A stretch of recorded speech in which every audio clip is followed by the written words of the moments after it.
Great. Yeah. So Mary, we're in your court. I am getting ready to learn all I can about sleep.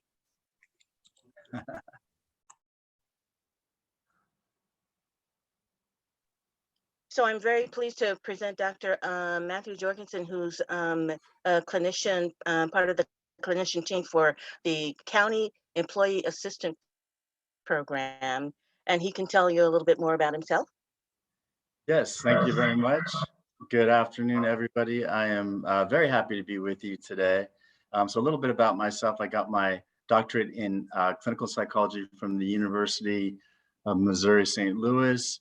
And for the last 20 years or so, I've been working as a psychologist with people of all ages, different populations, doing treatment, psychological assessment, consultation, and training.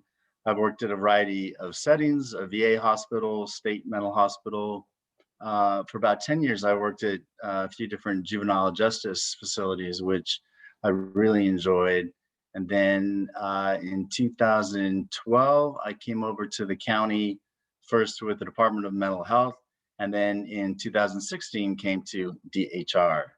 So that's enough about me. Let's talk about sleep, and I'll see if I can share my screen here. Oh, it says host disabled participant screen sharing. So we gotta change that.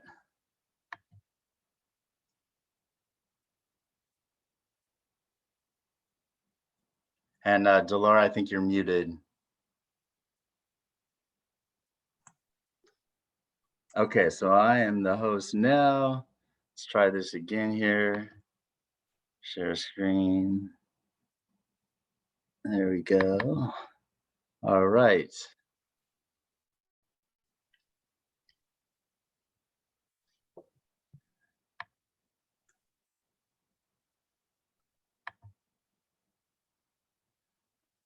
Okay, so like I said, I'm going to talk about sleep today. And we're going to talk about the mental health and physical health benefits of sleep, the mechanics of sleep, basically how we fall asleep and wake up, and then how we can improve sleep. So Benjamin Franklin said there will be sleeping enough in the grave. And I think he speaks for a lot of people who think that sleep is a luxury that's good if you can get it, but that we can make do with less. Many people believe, for example, that if you don't sleep enough tonight, you can sleep more tomorrow night and it'll all even out in the end. But Ben was wrong. He was totally wrong about that. He was a pretty smart guy from what I understand, but sleeping in the grave will not do anybody any good. In fact, not getting enough sleep could put you in an early grave. Getting enough sleep is not a luxury. It really is a necessity. And in fact, the Center for Disease Control considers insufficient sleep to be a public health problem and actually one of modern society's most pressing health issues. This is because sleep is essential for so many vital cognitive and physical functions. Sleep is critical for recovering from injuries, strengthening the immune system, information processing and memorization, mood regulation and mental health, and cleaning the brain of toxins.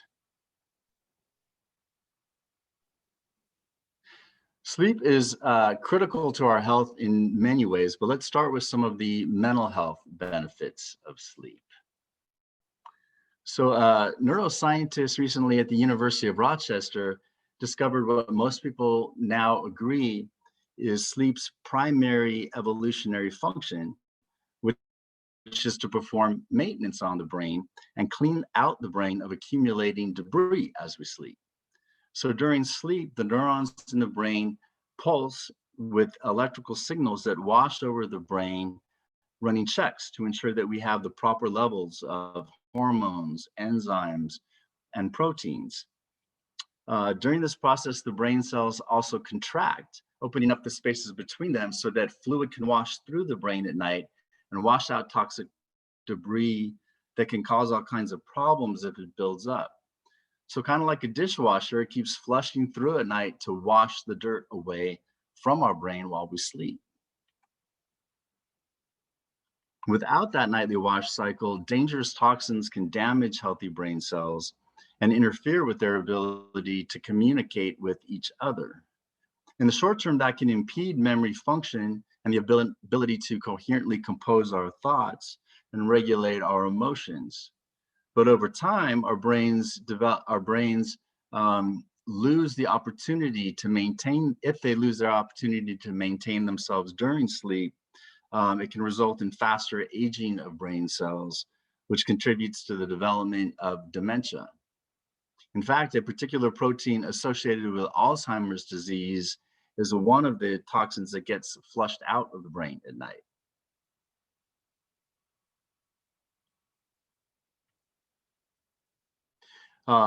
So in addition to our nightly brainwashing, sleep plays an important part in the functioning of our brain by allowing new pathways to be formed and by processing information while we sleep. These activities improve memory and learning, increase attention and creativity, and aid in making decisions and regulating emotions. On the other hand, insufficient sleep leads to physical changes in the brain that are destructive and cause difficulty making decisions, poor problem solving, controlling emotions, and coping with change, and result in increased risk-taking behavior. So one of the reasons we sleep is to remember things. Scientists have long known that sleep plays an essential role in the formation of memories and the selection of important information received throughout the day. During sleep, the brain revisits the events of the day in a much more organized way to form more stable memories. It's believed that sleeping and dreaming help in the process of sorting through experiences and memories to identify, isolate, and store the most important information. We sleep to remember, but we also sleep to forget. Our brain's storage capacity is huge, but we can't possibly remember every detail of what happened during the day, and we wouldn't want to. That would be information overload.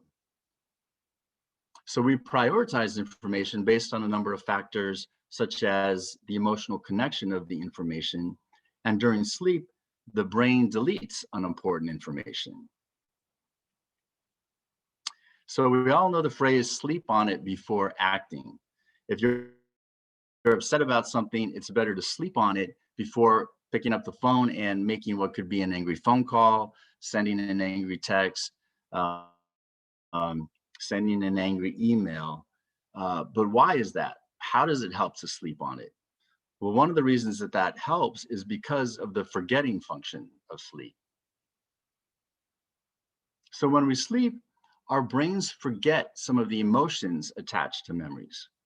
When a memory is filed away during sleep, it's deliberately stripped of some of the most powerful feelings like fear, sadness, and anger that clouded experiences in the heat of the moment. Sleeping allows us to forget some of the emotional aspects of a memory, such as anger over an argument with your partner, the frustration at the guy who cut you off in traffic, or the dejection you might have felt when your ideas were rejected at work. Remembering more of the facts of the situation and less of the emotion allows us to think about it later more objectively and rationally. And that helps us make better decisions about it that aren't only emotions.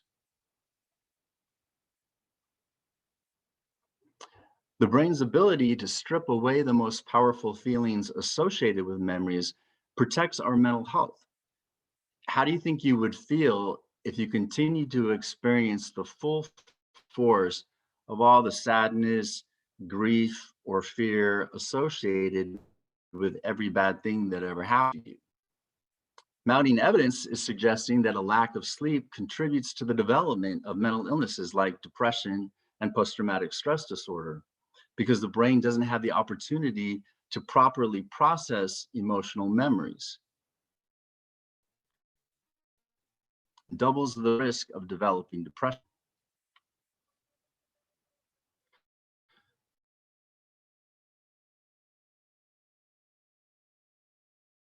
Similarly, it's now believed that adequate sleep able to eliminates intensely upsetting feelings associated with it. Therefore, the full force of the disturbing content of the memory is relived each time a traumatic event is recalled.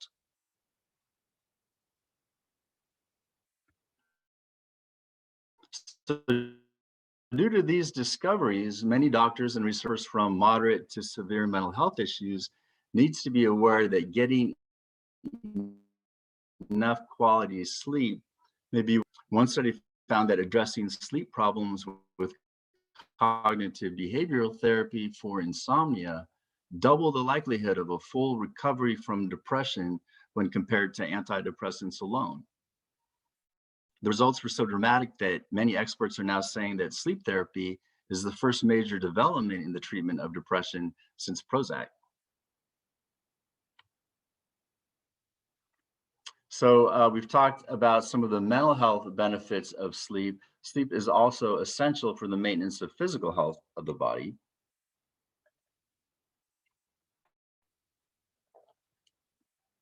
So during the day, the body is more focused on getting things done than taking care of itself. That changes when we sleep, as more of our energy is devoted to growing, healing, and repairing cells, producing helpful proteins, maintaining the proper levels of hormones, and strengthening our immune system. Studies show that people who are short show they're at higher risk for developing diseases that can lead to early death, including heart disease, diabetes, high blood pressure, obesity, and others.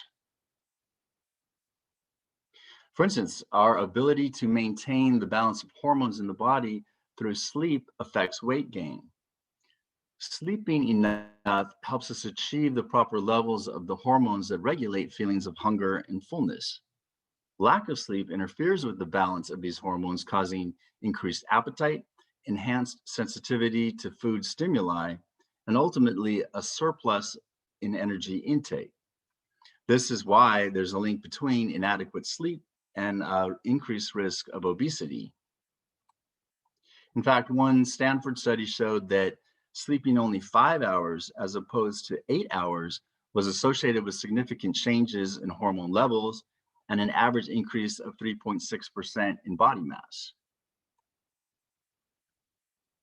Another study, a 6-year longitudinal study completed at Laval University in Quebec, demonstrated that short-term sleepers or short duration sleepers were 27% more likely to become obese. Other hormones such as insulin, which is responsible for the regulation of glucose in the blood, also change as a result of sleep and can result in an increased blood sugar level. Changes in hormone levels due to chronic sleep deficiency are linked to a higher risk of cardiovascular disease, stroke, type 2 diabetes, and kidney disease. The process of growth and development is also intricately involved with sleep. Deep sleep triggers the release of growth-promoting hormones, which boost muscle mass and repair cells and tissues in the body. During sleep, muscles recover from injuries like muscle tears. Bone wear and tear is repaired with intensified bone building, and cells produce growth factors that repair damaged skin and maintain skin elasticity. The immune system also relies on sufficient quantity and quality of sleep. And deficiency in sleep is linked to difficulty fighting infection and increased risk of sickness. Studies show that people who don't get enough quality sleep are more likely to get sick after being exposed to a virus, such as a common cold or flu virus, lack of sleep can also affect how fast you recover if you do get sick. Because during sleep, your immune system releases proteins needed to fight infection and control inflammation and your body's stress response. Sleep deprivation decreases production of these protective proteins. Research shows that infection-fighting antibodies and cells are reduced during periods where you don't get enough sleep.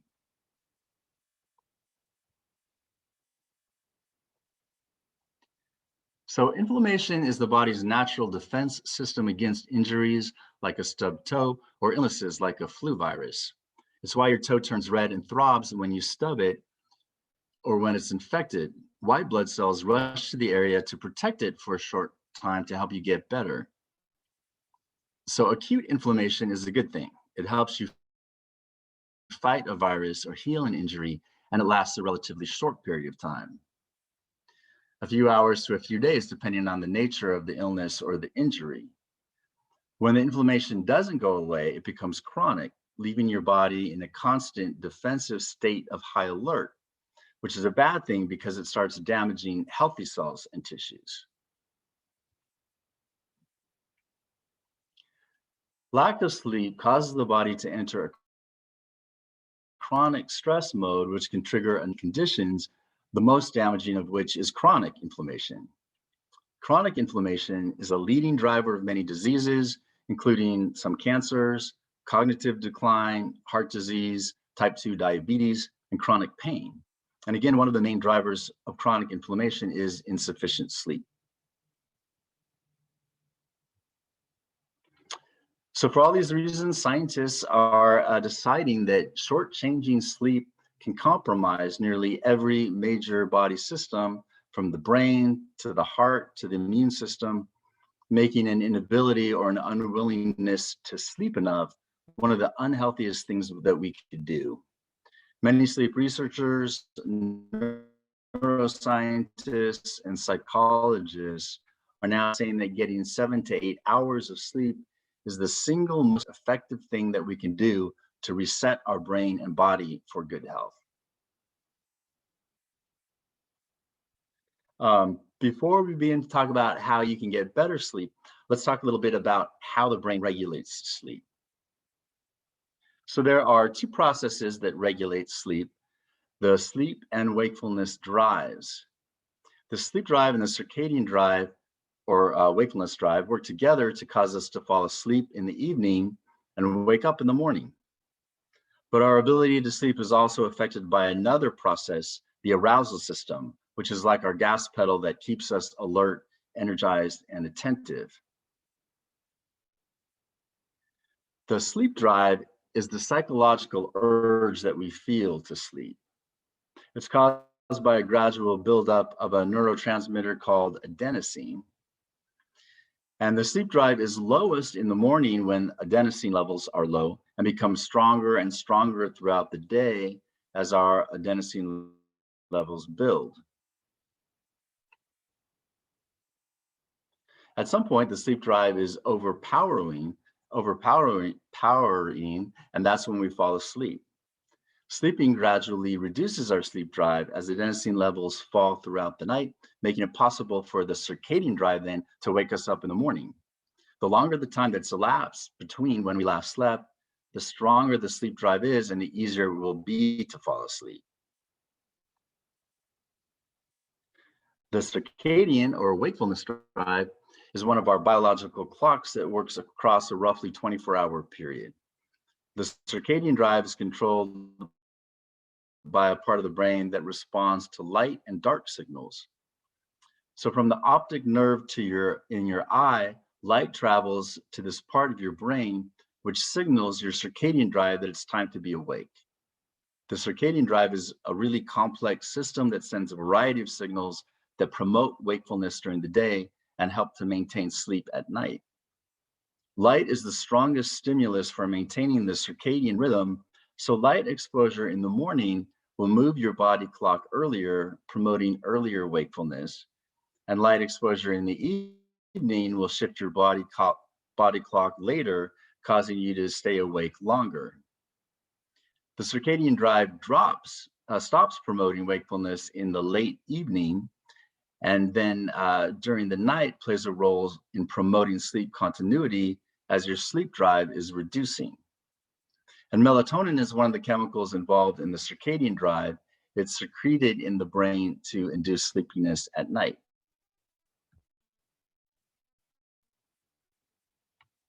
So this graph shows how the sleep drive and the circadian drive work together to promote a sustained period of sleep and a sustained period of wakefulness. So the white arrows on the top represent the sleep drive, and the yellow arrows on the bottom represent the circadian drive. So both the sleep drive and the circadian drive build throughout the day. The building circadian drive is keeping you awake, while the sleep drive is building up to a point where it will eventually put you to sleep. When the sleep drive reaches its maximum point, then we fall asleep. And at that point, the circadian drive begins to decrease, which allows us to maintain our sleep. When the sleep drive reaches its lowest point and the circadian drive kicks in again in the morning, that's when we wake up. But there is a third process that affects sleep, and that is arousal. So arousal is the state of being alert, energized, and attentive. Arousal is primarily controlled by something called the reticular activating system in the brain. You can think of it as your gas pedal. When you step on the gas, the arousal system is activated and it releases different neurotransmitters that cause you to feel highly active, alert, and ready to respond to different things in the environment. We can feel more or less aroused during the day depending on the situation. So when you're worried about something, you're more aroused. If you're really stressed out about something, you get even more amped up.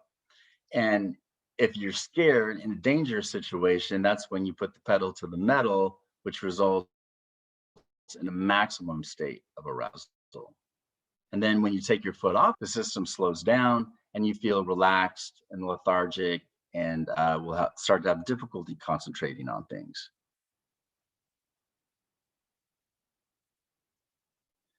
So things like a perceived threat, worrying, thinking about solving a problem, even just body tension, increase arousal, which will mask sleepiness even when your sleep drive is strong.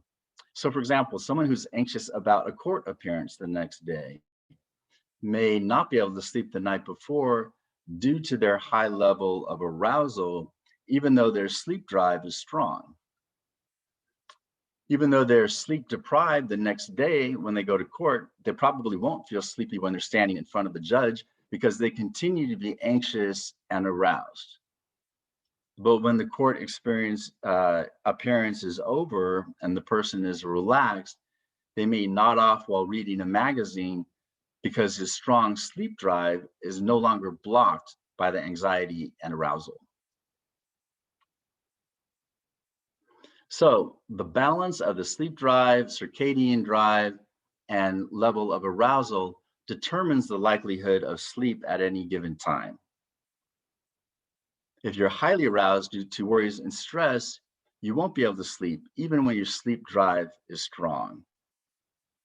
Common sources of arousal at bedtime include thinking about issues that have not been adequately resolved or addressed during the day, worrying about sleep, trying to remember what needs to be done the next day, and in general, worrying about things that aren't in one's control.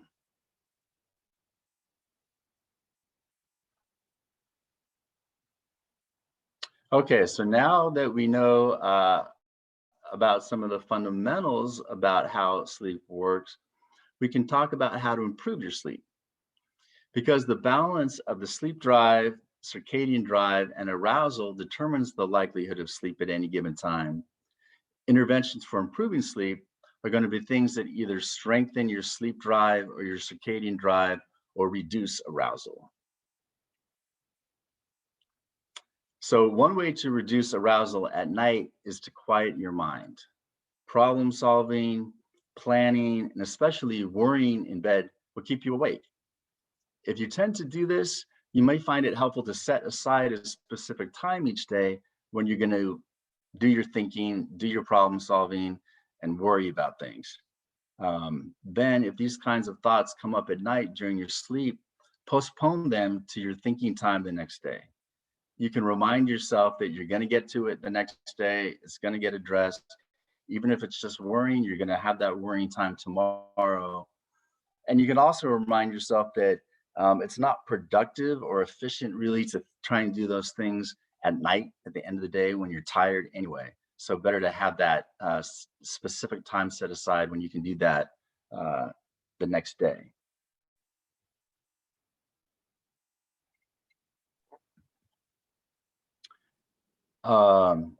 So irregular sleep schedules interfere with circadian rhythm, which is why it's particularly important to keep regular bedtimes and times when you wake up in the morning. Our body clocks use light signals to reset. So getting out of bed at the same time each day keeps your clock ticking with a strong and regular beat, which supports good sleep. All right, this one hurt a little bit. We all know drinking too much caffeine is not good for sleep, but do you know why? Remember that a buildup of adenosine causes our sleep drive. Adenosine slows the activity of the brain and makes us feel drowsy and sleepy. The reason that caffeine wakes us up and makes us alert is that it blocks adenosine. Caffeine prevents adenosine from doing its job. Once the caffeine levels wear off, the adenosine that was being blocked is now able to do its thing again, and we feel sleepy and drowsy. The accumulation of an adenosine in the body is related to the quantity of caffeine consumed during the day. Because caffeine blocks adenosine, if you drink a lot of coffee throughout the day, adenosine levels build up and up. If you drink too much coffee, more adenosine builds up during the day than your brain can flush out while you sleep. So this extra adenosine will be there in the morning when you wake up, making you feel groggy and drowsy, which makes you want to load up on more caffeine, and on it goes. It's a vicious cycle that results in poor sleep and ultimately feeling tired all day. So due to this reaction, too much caffeine, especially over long periods, can lead to disrupted sleep cycles.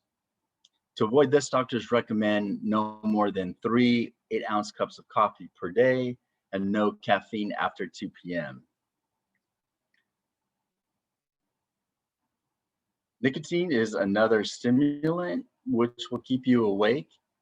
It leaves the body after about 2 hours after you use it, which can create cravings in the middle of the night, which can wake you up. So for these reasons, it's best to avoid smoking for at least 2 hours before bedtime.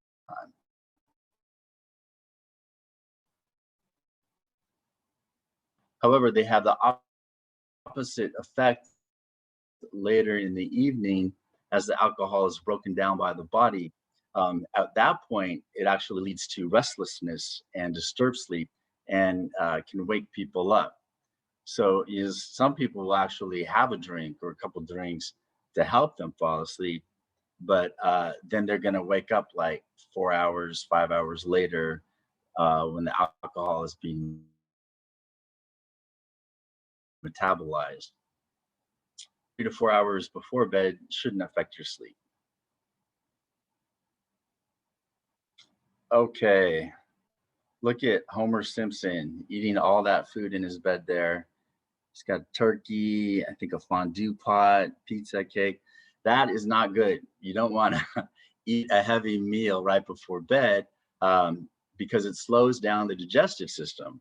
So a heavy meal close to bedtime can lead to indigestion, acid reflux, and those things disturb sleep.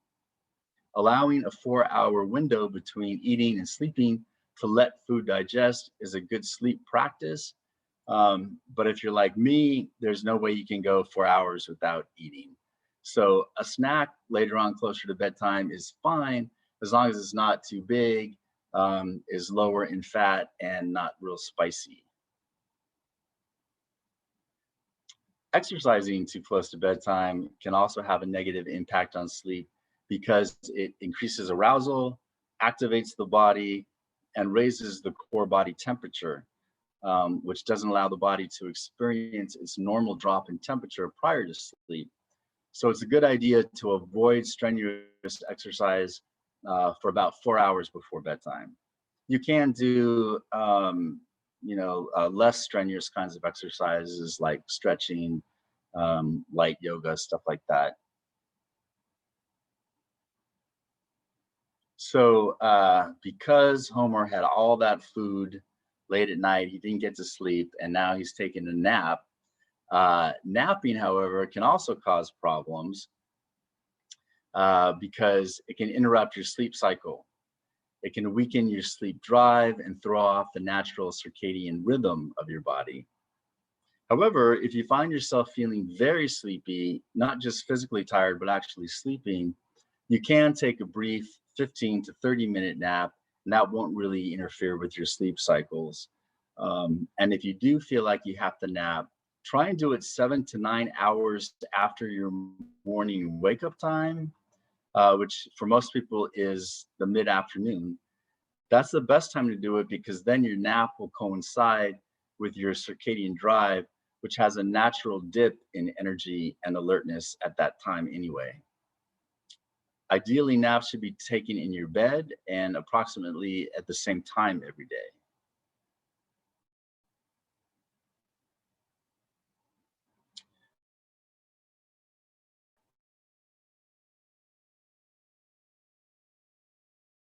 So getting right into bed after the latest Mission Impossible, not a great idea because your arousal levels are still going to be high. You need to wind down before trying to go to sleep. So create a quiet, relaxing time right before bedtime that allows you to wind down and decrease arousal. Creating a time to let go of the day's excitements and concerns will calm you and allow sleep to unfold naturally. So dim the lights, turn off your screens, do something relaxing like reading or listening to soft music or meditating. Your sleep environment also needs to be comfortable. It should be quiet, dark, with a comfortable temperature. Noise and light, even very dim light, can interrupt or shorten sleep. So one of the things you might consider if you're having trouble sleeping is getting blackout curtains for your bedroom. Keep all the light out. A good way to filter out unwanted noise is to sleep with some white noise in the background. You can have the sound of a fan, radio static will work, or you can purchase a white noise machine. Okay, this picture is very, very wrong. This is the opposite of winding down. Do not read, watch TV, eat, study, or use your phone or laptop in bed. Doing these things in bed increases arousal and creates associations between the bed and activities other than sleep, which will train your mind to stay awake in bed. Also, it keeps light on later in the night, which is screwing up your circadian drive, keeping you awake longer. Uh, and actually, the screens, like from your computer, the phone, the light that you get out of those screens is even more activating TV than watch it from a laptop or be on your phone. It's actually a little less activating. But by only using your bed for sleep, you can help it become a place where sleep comes naturally. You're strengthening the association between bed and sleep. And the most important activity that you should eliminate from bed is trying to sleep and worrying about the fact that you're not asleep. Many people find themselves worrying about not sleeping, which keeps them awake. If you're having trouble sleeping, remind yourself that while not sleeping can be uncomfortable, your body is designed to be able to tolerate less sleep on some nights. And in fact, losing sleep can increase your sleep drive for the next day, which might make it easier for you to fall asleep the next night. And if you find yourself unable to sleep while you're in your bed, Get up, get out of bed, and do something relaxing, and only return to your bed when you're feeling sleepy again. Don't stay in bed trying to sleep, because again, this creates an association between the bed and being awake, which you don't want. You want to get out of bed when that happens and get back in bed again when you're feeling sleepy. So you have the association of bed and sleepy, not bed and awake. So that's the end of my presentation today. This last slide is kind of a little cheat sheet for most of the different things I talked about to help improve your sleep. And then here are a couple of additional resources, some articles that talk more in detail about sleep and improving sleep, some audio and print downloads for different relaxation strategies you can use to help sleep and improve sleep. And then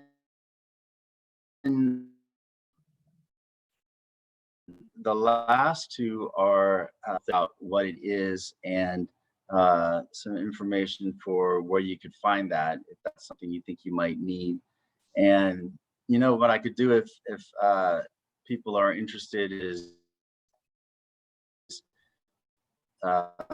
send the can disseminate it if people want to see that. And that's it for me. Thank you very much. I'm happy to take any questions if there are any. Well, we have so far we have one question. Can you get recurring headaches from sleep deprivation? I believe that you can. In fact, I'm almost certain that you can. I know that it, for example, if you suffer from migraines, losing sleep, not having sleep makes you more stressed and makes migraines more likely. Okay, another question. Help us understand what deep sleep is. So there are different phases of sleep, and deep sleep. I forget what the different stages of sleep are, but I think is it 2 or 3 or 3 and 4 are the deeper sleep where you're dreaming and it's harder for you to come out of sleep. You know, your body is actually, the muscles are essentially paralyzed at that point. So if somebody were to wake you up, it'd be really hard to wake up. You know, a lot of people, when for some reason, like if you wake out of up from a nightmare while you're in deep sleep, you have that phenomenon of something called sleep paralysis, where brain has certain centers of your brain are waking up, so you can be conscious, but the centers that control motor movement have not been able to wake up yet, and so you can't move your muscles. You feel paralyzed. It can be a frightening experience, but that's deep sleep is basically the sleep where dreaming occurs and it's harder to wake up. Great Okay, questions. thank you. Sure. Are there any more questions? Would that be then somewhat like sleep walking? You know what they're really doing, but they're awake. They're around. They're sleepwalking, and that happens a lot, and even close to going into comas. You know, things of that nature. Yeah, I'm not sure if sleepwalking occurs in the deep sleep stage or not. If that's at a different stage. Yeah, I'm sorry. I don't know which stage sleepwalking occurs in. Great thought. Is there any other questions? You can place your questions in the chat box. There are no crazy questions. We know that this is a comfortable environment, so we're here to learn because self-care is the best care because we have to take care of ourselves. If you would like to receive a copy of the presentation, I am going to ask that you send an email to membership@LACAAEA.org, and between the retiree committee and the membership committee, we'll get it out to you as soon as Dr. Matt gets that to us. The links and resources are valuable, but we do want to make sure that we leave some time for questions. So I believe that you're able to unmute yourself, or you can raise your hand and I can unmute you because we don't want to miss this opportunity to ask any questions. Go ahead and raise your hands. Any questions?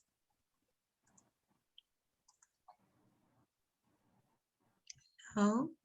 Okay. Mary, would you like to start your camera? And also our president. So we're going to get a couple of closing remarks from our president. We'll give you some of your day back. We thank you for making yourself important to you, self-care. Thank you again. Madam President, would you like to close us out?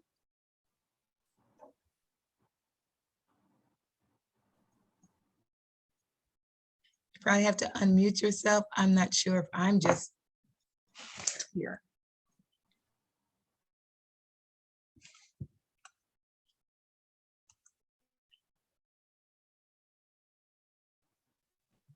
Absolutely, it's been amazing, amazing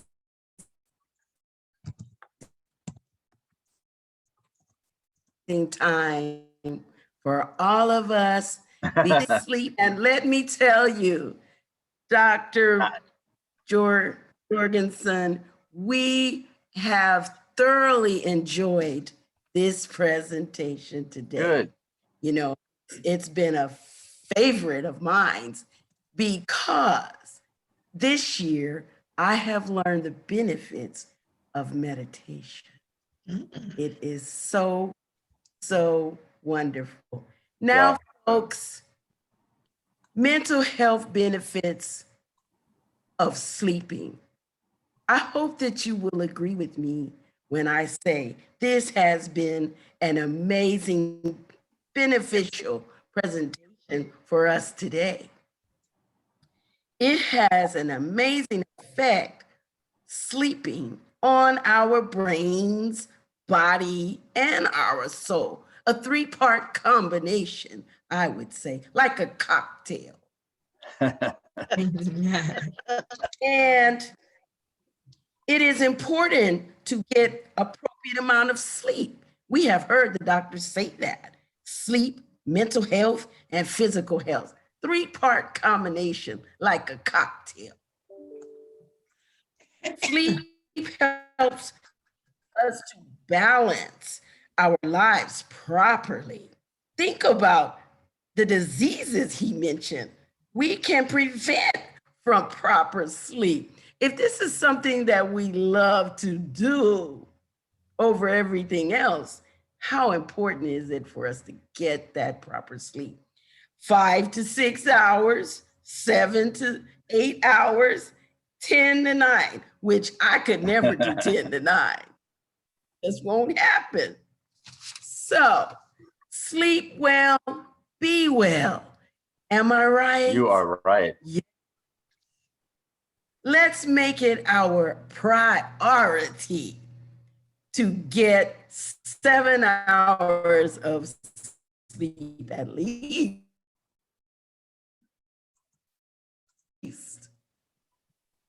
He talked about them, really didn't know all of that. But hey, the urges of sleep, we do have. Reduce sleep problems, right? So what do we have to do, as the doctor said? Relax more. That's easy. Find quiet time.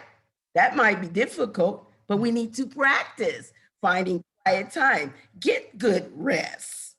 Less coffee. I know that's a problem for a lot of you, but we need to take these things into consideration. Less nicotine, less alcohol. I didn't realize that was gonna affect my sleep. It puts me to sleep, but no heavy meals. OMG. You stop cheating. No heavy meals at night. This can disturb your sleep. Pay attention to our sleeping patterns, right? And if need be, make the right changes. Wind down before it's bedtime, right? I hope you guys have enjoyed this presentation as much as I have. He has really touched my brain, my body, and my soul. Thank you, Dr. Matthew Jorgensen, for bringing this to us. And I, as the president of the Los Angeles County African American Employees Association, want you to feel welcome to come back and talk to us again. All right. Thank you. I definitely do. Thank you so much. Now, LACAAEA team, bravo to my LACAAEA team for thinking about the needs of the membership. You know, it's so important for us to take care of our membership, and I believe we did that in our strategic planning today. So, thank all of you who participated today, and I hope that you will get the proper sleep. Put that into your life. Thank you. Thank you. Well, that concludes that session, and we will hope to see all of you next Wednesday at noon. Next Wednesday at noon. Register today. Thank you, Dr. Matt. Thank you, everyone. Have a Thank great you. one. This Have a now good day, ends everybody. our session. Bye-bye, everyone. Bye-bye. Bye-bye.